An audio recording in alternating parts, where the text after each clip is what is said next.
Hello बच्चों, आप लोग का डाउट इस तरह के ज़्यादातर सवाल में रहता है और ये ज़्यादातर आपके बोर्ड एग्जाम में किसी किसी बोर्ड एग्जाम में 3 नंबर का रहता है, किसी किसी एग्जाम में 5 नंबर का रहता है। आपका जितना नंबर का रहेगा आपका बोर्ड एग्जाम में उतना नंबर का टीचर आपको देगा ही नंबर। कैसे? देखिए, जब भी रहता है तो आपको पता है कि √3 या √5 √7 एक अपरिमेय संख्या आपको दर्शाना है। ऐसे रहता है सवाल, दर्शाइए कि। तो सवाल आपका एनसीईआरटी में से रहेगा, कोई भी बुक में देखिए। तो करना कुछ नहीं, आपको पता है कि √3 एक अपरिमेय संख्या है, लेकिन कैसे सिद्ध कीजिएगा, आपको सिद्ध करके दिखाना है। तो जैसे हल करने जाइएगा, हल कीजिए और लिखिए माना कि, आप ऐसे लिखिए माना कि √3 एक अपरिमेय था, मान लेते उल्टा, इसका अपोजिट मान लेते हैं। √1 क्या है? परिमेय संख्या है। और जैसे परिमेय संख्या है मतलब वैसी संख्या जैसे p/q के रूप में लिख सकते हैं। तो इसका मतलब देखिए p/q किसके बराबर है? √3, क्योंकि √3 जो है एक परिमेय संख्या p/q के बराबर होगा। आपको पता है कि q बराबर 0 के नहीं होता है, क्योंकि परिमेय का मतलब होता है कि नीचे 0 नहीं होना चाहिए। तो p और q दोनों पूर्णांक है। बोले ठीक है, यहाँ तक क्लियर आप लोग को। प्रॉब्लम अब बच्चों को आता है, यहाँ आगे कर लेते कि दोनों तरफ वर्ग करने पर। तो दोनों तरफ आप क्या करते हैं? वर्ग। दोनों तरफ वर्ग करने पर ये तो कर लिए कि √3 एक परिमेय संख्या, तो परिमेय संख्या का पहचान है p/q के रूप में लिखना, और q 0 नहीं होना चाहिए, मतलब p और q दोनों पूर्णांक होना चाहिए।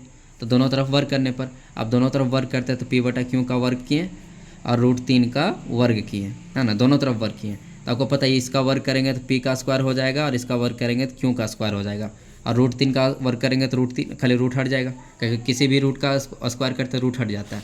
अब देखिए आपको क्लियर पता चला होगा। अब देखिए ये जो क्यू स्क्वायर बना होगा, यहाँ साइड से बता रहे हैं, क्यू स्क्वायर बना क्यू इंटू क्यू, तो एक क्यू यहाँ चल जाता है, कोना कोनी गुना हो जाएगा। तो बोलिए p स्क्वायर और बटा क्या हो जाएगा? क्यू। और यहाँ पे देखिए 3 है और एक क्यू यहाँ चल गया, कोना कोनी गुना हुआ 3q। आपको पता है कि 3 भी पूर्णांक है, एक संख्या तो पूर्णांक है, और क्यों पहले से पूर्णांक था, पूर्णांक पूर्णांक गुना होगा तो इधर क्या आएगा? पूर्णांक। पूर्णांक पूर्णांक गुना होगा तो इधर क्या आएगा? पूर्णांक।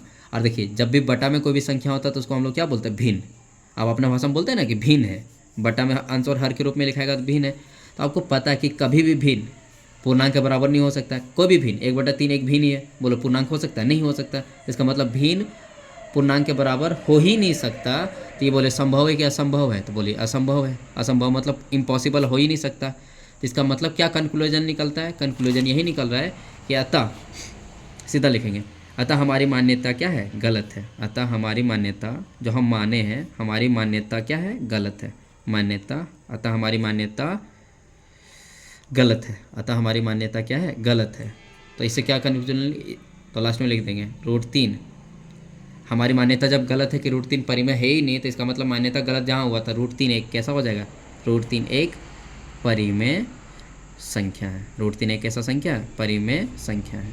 अतः हमारी मान्यता गलत है, इसीलिए, है ना, इसीलिए का साइन दे दीजिए, इसीलिए √3 एक परिमेय संख्या। बोलिए इतना नंबर करना है, 5 नंबर आपको मिल गया। क्या इसमें भारी करना था?